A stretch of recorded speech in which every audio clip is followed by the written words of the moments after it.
Qu'est-ce que c'est? Une Bible? Tu lis la Bible, Ringo? Pas tous les jours. Au large biblique. Le podcast qui explore la Bible.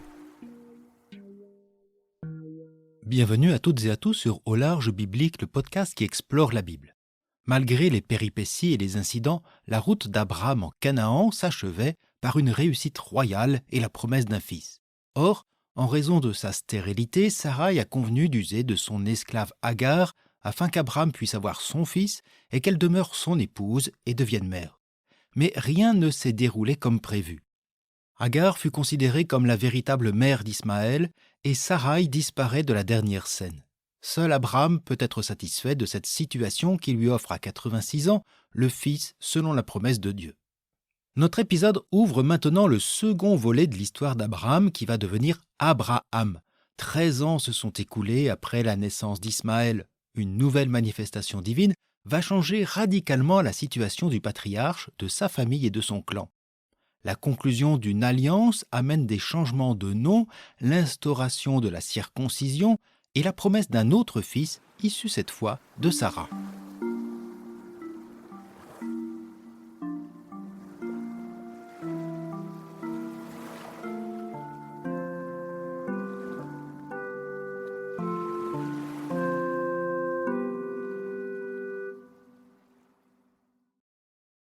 Abraham avait 99 ans quand le Seigneur Yahvé lui apparut et lui dit « Je suis Dieu, El Shaddai. Marche en ma présence et sois intègre. Je veux te faire don de mon alliance entre toi et moi. Je te ferai proliférer à l'extrême. » Abraham se jeta face contre terre. La mention de l'âge quasi-centenaire d'Abraham nous fait faire un bond de 13 ans, une ellipse dans l'histoire du patriarche qui laisse entendre que rien d'essentiel ne s'est passé. La situation demeure la même qu'après le subterfuge raté de Sarai et la naissance d'Ismaël. Cependant, ce délai permet aussi d'introduire une rupture dans la narration. Le récit ne vient pas à la suite de l'affaire précédente, telle une conséquence immédiate. Nous allons l'observer, une réelle nouveauté advient qui va changer bien des choses par la suite. Le récit commence encore plus abruptement qu'en Genèse 12. Il est question de se mettre en route, de marcher, mais sans indication géographique cette fois. Abraham doit marcher en la présence de Yahvé et dans l'intégrité. Ces termes rappellent la foi de Noé, considérée comme juste aux yeux de Dieu au milieu d'un monde empli de violence. Cette marche dans la droiture, dans la justesse, sera aussi évoquée pour le croyant à l'écoute de la loi de Moïse. Dieu se présente maintenant sous un nouveau nom, El Shaddai, qu'on traduit parfois par Dieu Tout-Puissant. Cette dénomination apparaît pour la première fois dans le livre de la Genèse. Ce nom sera souvent associé à la fécondité de Jacob. Il sera également question de filiation dans ce passage. Dieu El Shaddai propose au patriarche une alliance, après pourtant celle de Genèse 15, 14 ans plus tôt. Alors pourquoi une alliance est-elle encore nécessaire? Pour connaître ou du moins repérer là où les réponses, il nous faut d'abord entendre le contenu de celle-ci qui aborde 3 sujets, la descendance, la circoncision et enfin le fils promis à Sarai.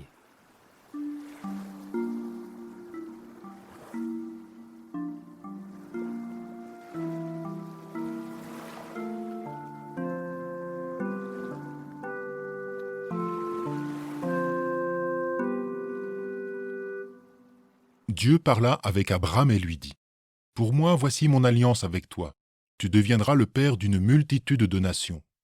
On ne t'appellera plus du nom d'Abram, mais ton nom sera Abraham, car je te donnerai de devenir le père d'une multitude de nations, et je te rendrai fécond à l'extrême. Je ferai que tu donnes naissance à des nations, à des rois, et des rois sortiront de toi. J'établirai mon alliance entre moi, toi, et après toi les générations qui descendront de toi. Cette alliance perpétuelle fera de moi ton Dieu et celui de ta descendance après toi. Je donnerai en propriété perpétuelle à toi et à ta descendance après toi le pays de tes migrations, tout le pays de Canaan. Je serai leur Dieu. » Le thème est ainsi donné. Abraham doit devenir Abraham.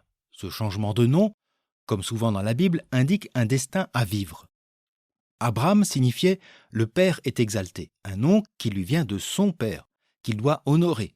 Maintenant, Abraham est appelé Abraham, le père d'une multitude. Cela montre une rupture avec le passé et ouvre à l'avenir. L'interprétation du nom est donnée.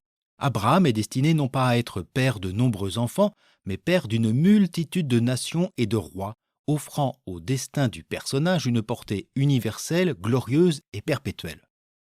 Pour mieux le comprendre, il faut aussi inverser la proposition. Si Abraham est présenté comme le père d'une multitude de nations, dont Israël, les destinataires premiers de ce texte, il convient que les lecteurs doivent désormais considérer Abraham comme leur père donné par Dieu, et donc de prendre avec sérieux ce qui va suivre. Le texte place autant Abraham comme père, de par la volonté divine, que les croyants comme ses descendants. Et cela sur toutes les générations. En devenant Abraham, le patriarche va incarner l'actualité du message de Dieu pour les destinataires. Je donnerai en propriété perpétuelle à toi et à ta descendance après toi le pays de tes migrations, tout le pays de Canaan, je serai leur Dieu. Ce pays de ces migrations inclut Canaan, mais ne se réduit pas à ce territoire. L'alliance de Genèse 17 confirme et précise celle de Genèse 15. Le territoire donné va donc d'Our des Chaldéens à l'Égypte, dessinant la géographie des implantations juives de l'époque. Tel est l'espace où ses descendants vont évoluer et croître sous la bénédiction de Dieu. Inscrit au sein d'une alliance, l'annonce d'une descendance en de nombreuses nations n'est plus de l'ordre de la promesse, mais de l'engagement à l'écart d'Abraham.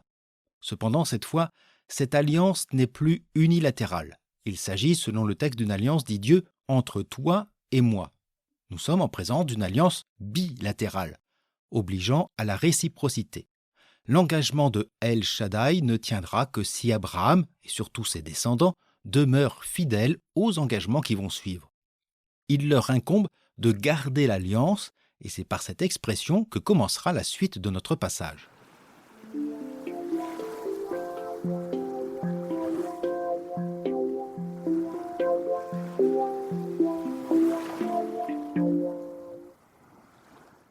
Dieu dit à Abraham, « Toi tu garderas mon alliance, et après toi les générations qui descendront de toi.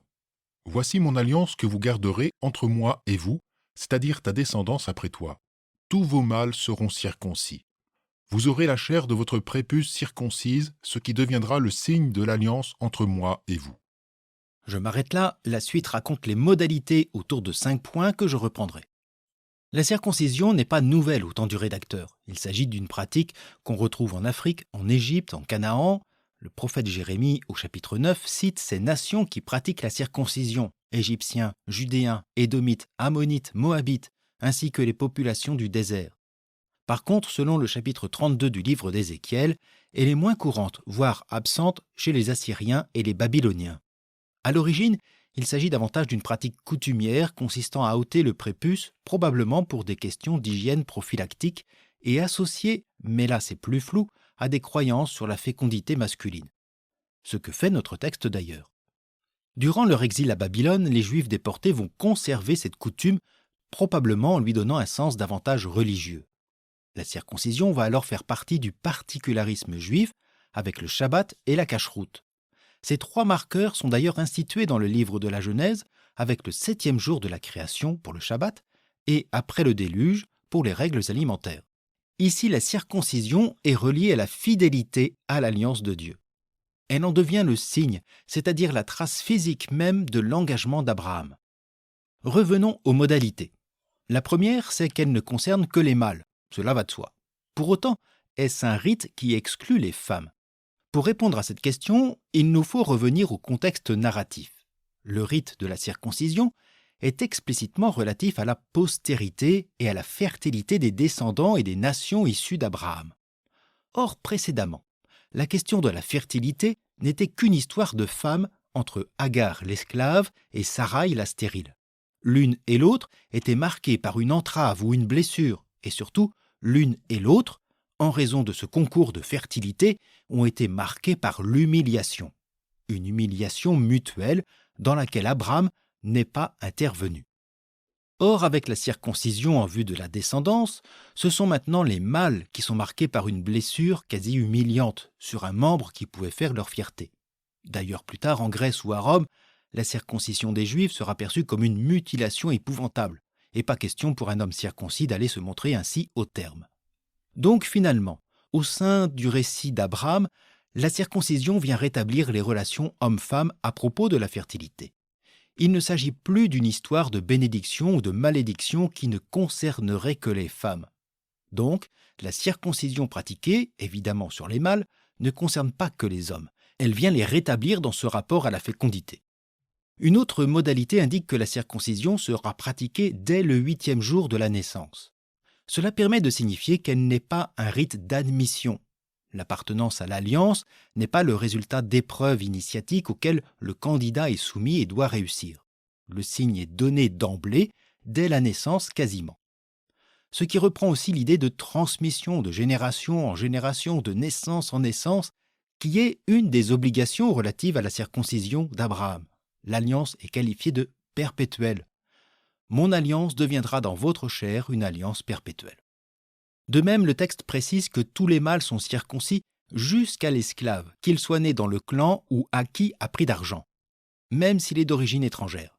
C'est la circoncision qui fait donc l'appartenance et non pas le statut social ou l'origine. Là encore, le rite de la circoncision vient signifier la fin de la distinction qu'on avait observée et qui avait été dramatique entre Saraï et son esclave, Agar, l'Égyptienne. Désormais, l'esclave est tout aussi marqué, pour ne pas dire dépendant, que son maître. Sur ce point, ils sont à égalité devant Yahvé. Cet aspect souligne le caractère collectif de ce rite. Il est donné individuellement, mais établit des relations nouvelles entre les membres. Inversement, le texte précisera que le mâle incirconcis n'a pas sa place dans la communauté, indépendamment de son statut social. La circoncision détermine l'identité du clan de la maison d'Abraham. Bref, on peut observer que cette circoncision a aussi pour but de rétablir l'équilibre des relations hommes-femmes, notamment dans la fécondité, mais aussi les relations maître-esclave, relativisant l'idée de soumission, comme aussi les relations indigènes allogènes, requalifiant la question de l'exclusion.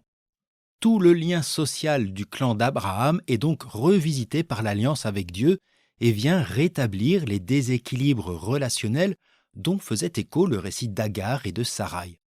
On peut aussi voir dans l'instauration de cette circoncision la recréation du clan en peuple. La fidélité à l'alliance est certes conditionnée au rite de la circoncision. Celle-ci vient instaurer une relation nouvelle avec Dieu, Yahvé, El Shaddai, et restaurer les relations humaines brisées par l'humiliation ou la domination. C'est donc par la qualité de leur relation que les descendants d'Abraham se montreront fidèles à l'alliance de Yahvé et bénéficieront d'une nombreuse et glorieuse postérité de génération en génération.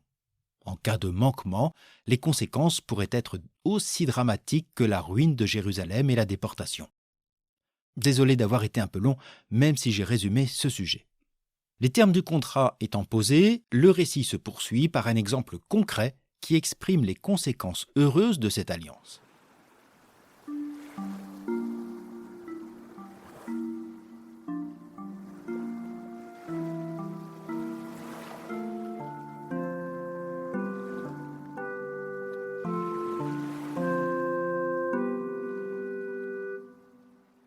Dieu dit à Abraham, « Tu n'appelleras plus ta femme Saraï du nom de Saraï, car elle aura pour nom Sarah.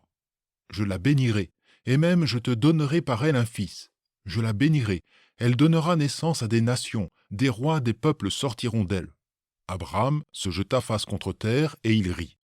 Il se dit en lui-même, « Un enfant naîtrait-il à un homme de 100 ans, ou Sarah, avec ses 90 ans, pourrait-elle enfanter ?» Abraham dit à Dieu, « Puisse Ismaël vivre en ta présence. » Dieu dit, « Mais non, ta femme Sarah va t'enfanter un fils, et tu lui donneras le nom d'Isaac. J'établirai mon alliance avec lui comme une alliance perpétuelle pour sa descendance après lui. Pour Ismaël, je t'exauce. Vois, je le bénis, je le rends fécond, prolifique à l'extrême. Il engendrera 12 princes, et je ferai sortir de lui une grande nation.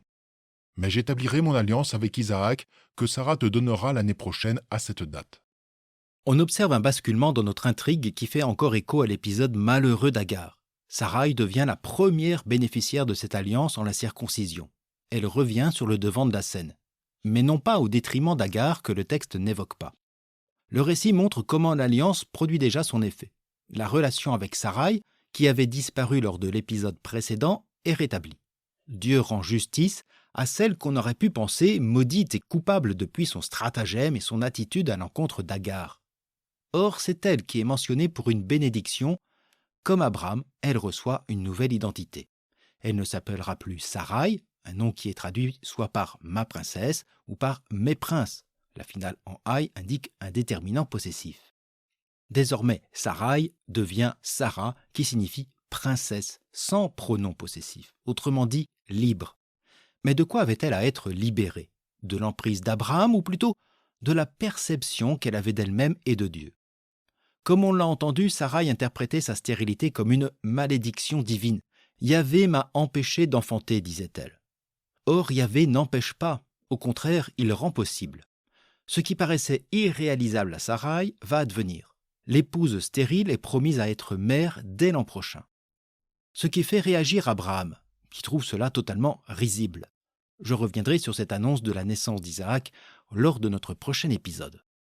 Je voulais simplement souligner que l'alliance proposée à Abraham s'accompagne d'une promesse liée à la fertilité, mais aussi à la descendance immédiate.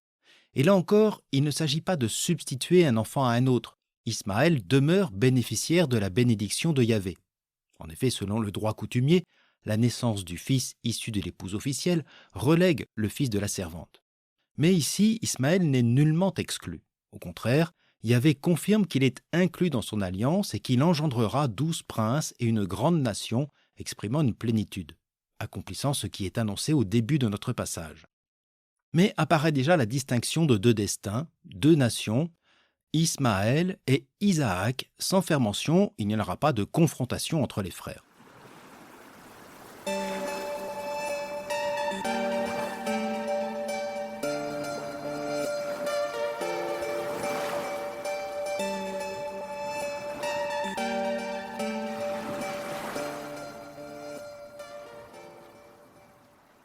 Quand Dieu eut achevé de parler avec Abraham, il s'éleva loin de lui.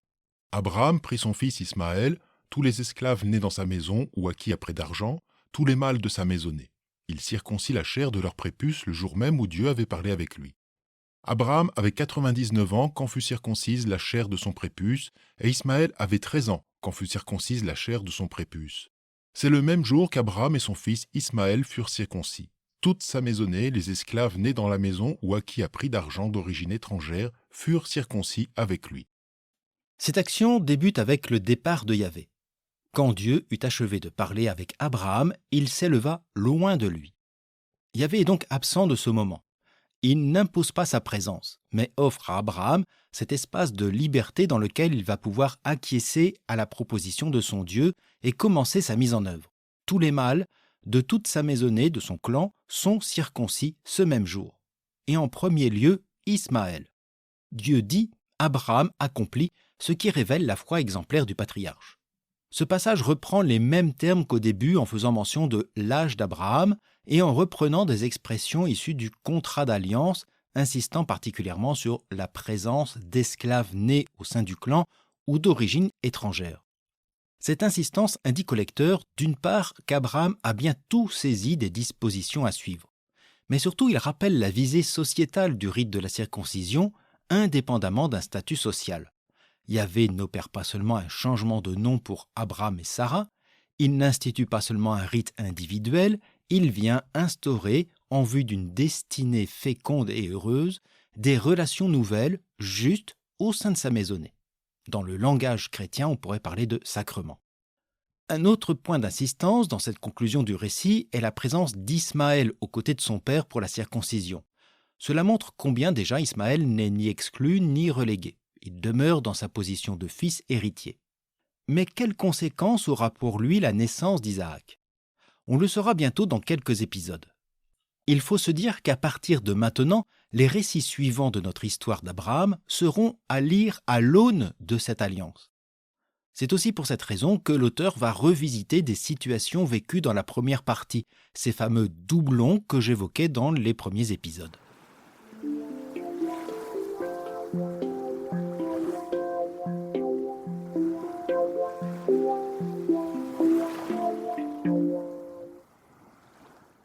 Il y aurait encore beaucoup à dire sur ce texte riche et fondamental. Fondamental car il pose un élément important et déterminant dans le judaïsme.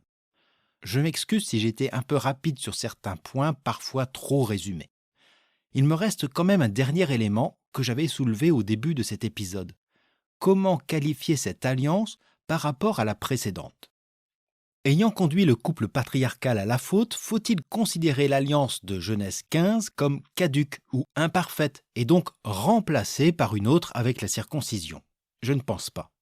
Le rédacteur a pris soin justement, par une ellipse narrative de 14 ans, de mettre une distance entre les deux événements. Ce qui ne signifie pas l'absence de lien, et notamment avec l'affaire Agar de Genèse 16. Celle-ci vient éclairer le récit de la circoncision dans les rapports humains et la fécondité d'Abraham. D'autre part, Genèse 15 vient instaurer un lien inaliénable avec le patriarche, qu'on avait qualifié d'alliance unilatérale et sans condition. Dieu se tiendra toujours aux côtés d'Abraham et de ses descendants, en dépit de leurs égarements. On peut y voir une relecture de l'histoire des royaumes d'Israël et de Juda. La ruine de Jérusalem et la déportation à Babylone en 587 a pu être perçue de la part des Judéens comme un abandon total de Dieu ou son châtiment définitif en raison de la désobéissance des rois, des prêtres et du peuple. Pourtant, dans leur foi, durant leur exil, beaucoup de déportés avaient l'intime conviction que Dieu répondrait à leur contrition. Et le retour d'exil, qui dura plus de 14 ans, en fut pour eux le signe favorable. Ainsi, Genèse 15 place en premier la fidélité perpétuelle de Dieu. Jamais Dieu n'abandonnera son peuple. Cependant, pour garder l'alliance, ce peuple d'Abraham doit vivre dans des relations ajustées, que ce soit entre croyants, avec Dieu, comme avec les autres nations. Lorsque nous avons lu le récit du rite d'alliance, avec ces animaux coupés en deux, j'avais précisé que ce type de rituel se terminait par l'érection d'une stèle ou d'un mémorial qui venait établir visiblement les termes du contrat. Or, en Genèse 15, il n'était fait mention d'aucun mémorial. On pourrait alors suggérer que le rite de la circoncision répond à cette stèle manquante. La circoncision devient le signe, c'est l'expression qui est employée, de l'alliance. Il ne s'agit pas de l'instauration d'une nouvelle alliance au détriment d'une ancienne, mais de l'accomplissement de la première, établissant la qualité des relations nécessaires au sein du peuple et avec Dieu pour garder l'alliance. La circoncision devient le signe visible et intime, le mémorial de ce pacte instauré depuis Genèse 15 et vient lui donner une interprétation. En Genèse 17, la circoncision promeut ce lien privilégié avec Yahvé et ses conséquences. Pour le dire autrement, j'aurais peut-être dû commencer par cela, nous n'avons pas forcément affaire à deux alliances successives, mais à une seule et même alliance qui s'accomplit et se déploie. L'alliance avec Yahvé est aussi une relation perpétuelle. Elle ne relève pas seulement d'une relation verticale, mais instaure des relations ajustées au sein de la maison d'Abraham, entre hommes et femmes, maîtres et esclaves, autochtones et étrangers. Demeure la distinction entre circoncis au sein de l'alliance et les incirconcis. Nous aurons l'occasion d'y revenir. Ainsi déjà, Abraham est devenu Abraham et Sarai renommée Sarah.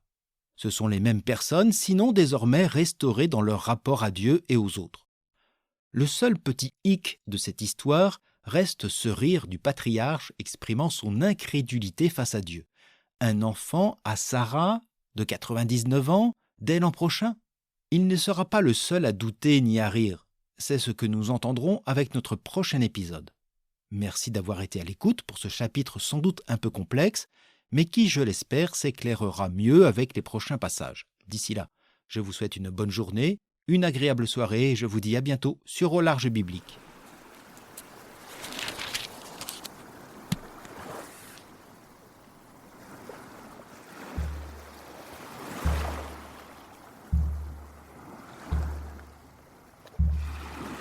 Au Large Biblique est un podcast créé et animé par François Bessonnet, prêtre et bibliste.